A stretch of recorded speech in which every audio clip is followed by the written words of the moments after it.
the street. There be those that say that things and places have souls, and there be those that say they have not. I dare not say myself, but I will tell of the street. Men of strength and honor fashioned that street. Good, valiant men of our blood who had come from the blessed Isle across the sea. At first, it was but a path trodden by bearers of water from the woodland spring to the cluster of houses by the beach. Then, as more men came to the growing cluster of houses and looked about the place to dwell, they built cabins along the north side, cabins of stout oaken logs with masonry on the side towards the forest. For many Indians lurked there with fire arrows. And in a few more years, men built cabins on the south side of the street. Up and down the street walked grave men in conical hats, who most of the time carried muskets or fowling pieces, and there were also their bonneted wives and sober children. In the evening, these men with their wives and children would sit about gigantic hearths and read and speak. Very simple were the things of which they read and spoke, yet things which gave them courage and goodness and helped them by day to subdue the forest till the fields.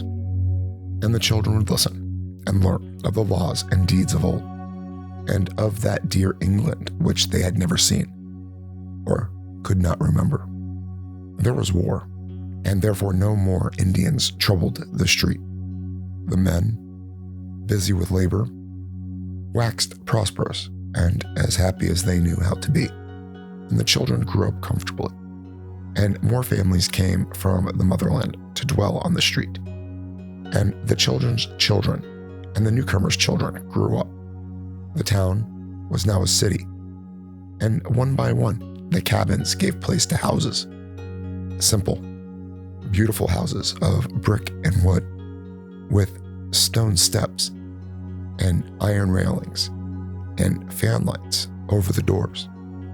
No flimsy creations were these houses, for they were made to serve many a generation. Within, there were carven mantels and graceful stairs, and sensible, pleasing furniture, china and silver brought from the motherland. So the street drank in the dreams of a young people and rejoiced as its dwellers became more graceful and happy. Where once had only been strength and honor, taste and learning now abode as well. Books and paintings and music came to the houses, and the young men went to the university, which rose above the plain to the north. In the place of conical hats and muskets, there were three-cornered hats and small swords and lace and snowy periwigs.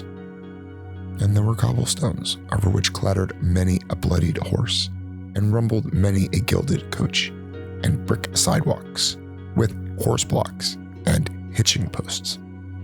There were in that street many trees, elms and oaks and maples of dignity, so that in the summer the scene was all soft verdure and twittering bird songs. And behind the houses were walled rose gardens with hedged paths and sundials, where at evening the moons and stars would shine bewitchingly, while fragrant blossoms glistened with dew. So the street dreamed on, past wars, calamities, and change. Once most of the young men went away, and some never came back. That was when they furled the old flag and put up a new banner of stripes and stars.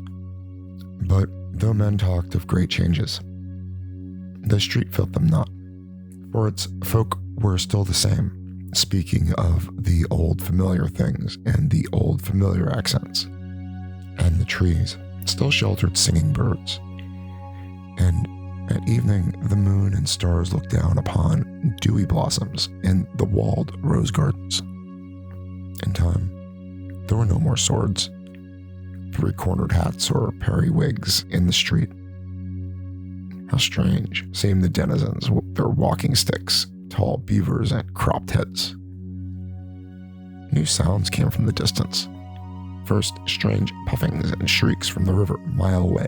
Then, many years later, a strange puffing and shrieks and rumblings from the other direction.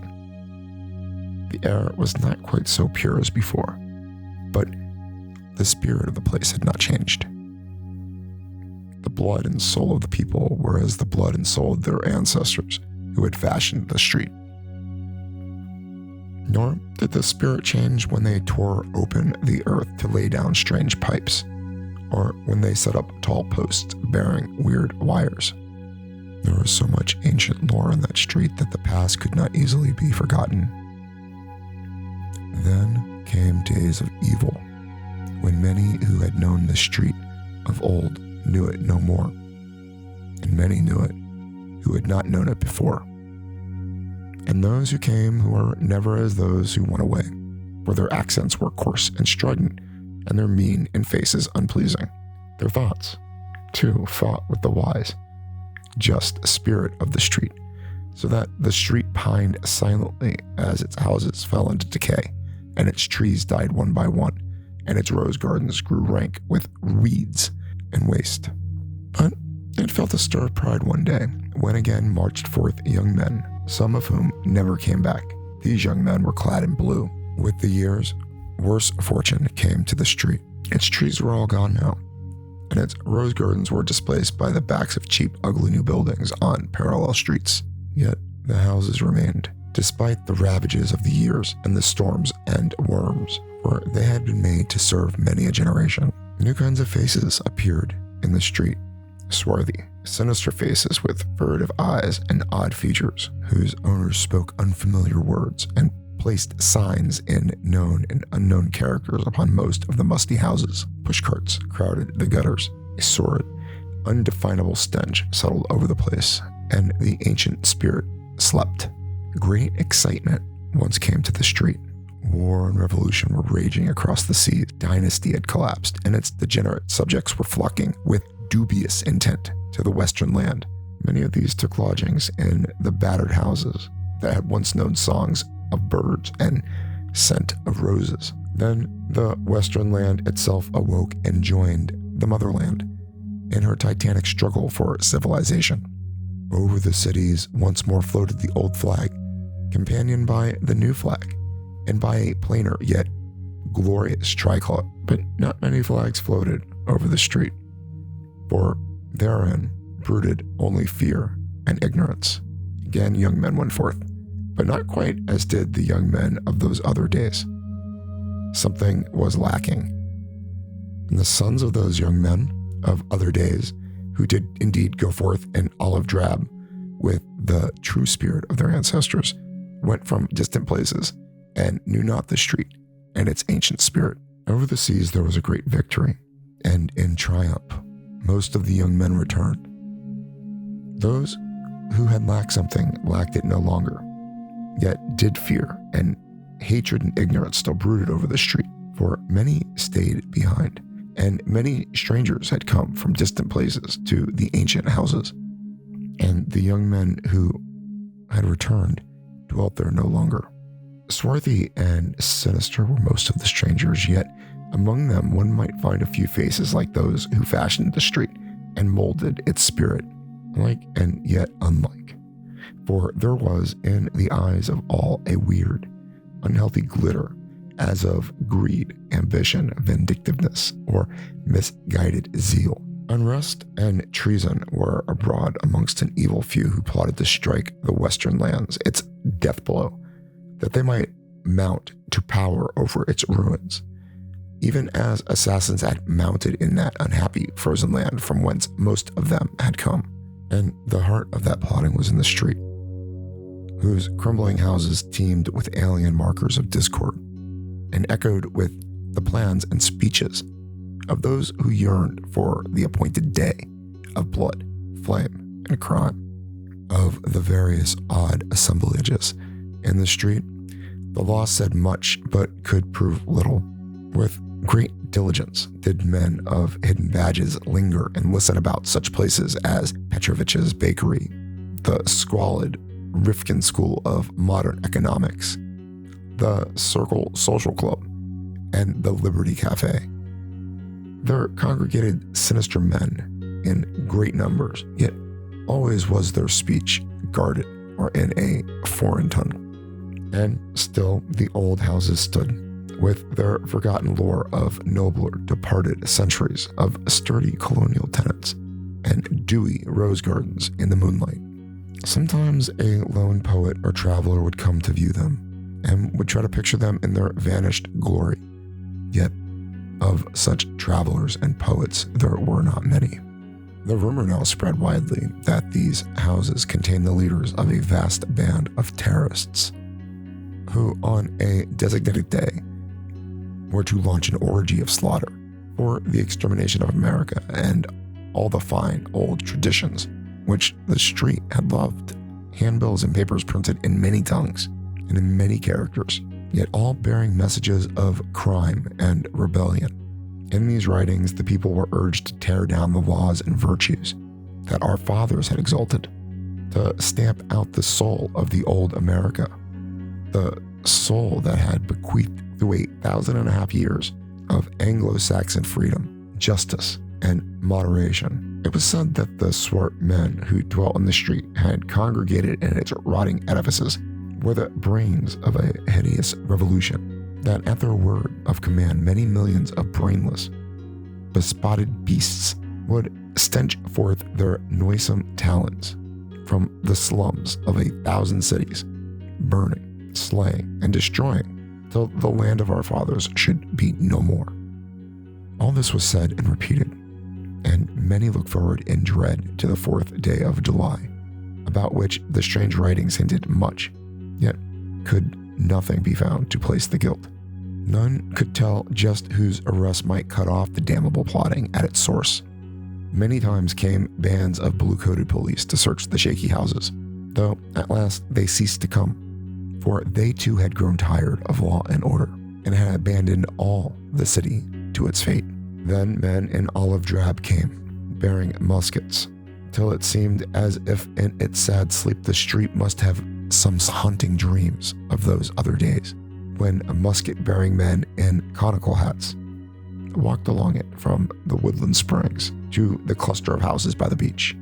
Yet could no act be performed to check the impending cataclysm, for the swart, sinister men were old and cunning. So the street slept uneasily on, till one night there gathered in Petrovich's bakery and the Rifkin School of Modern Economics and the Circle Social Club and Liberty Cafe, and in other places as well, vast hordes of men whose eyes were big with horrible triumph and expectation.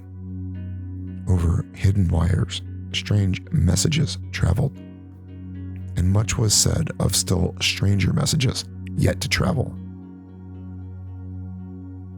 But most of this was not guessed till afterward, when the western land was safe from the peril.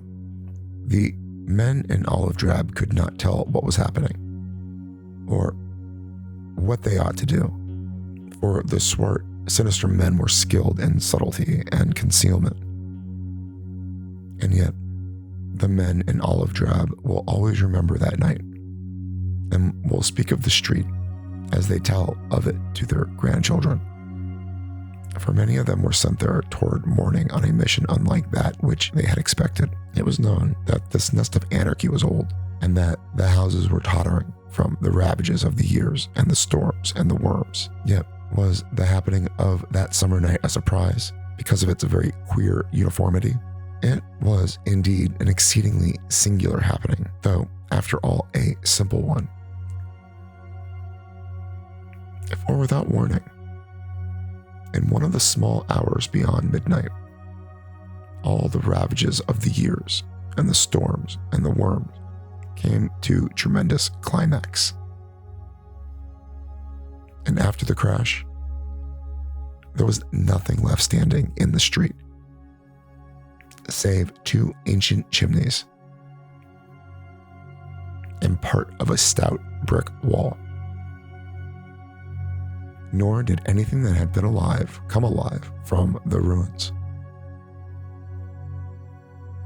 A poet and a traveler who came with the mighty crowd that sought the scene tell odd stories.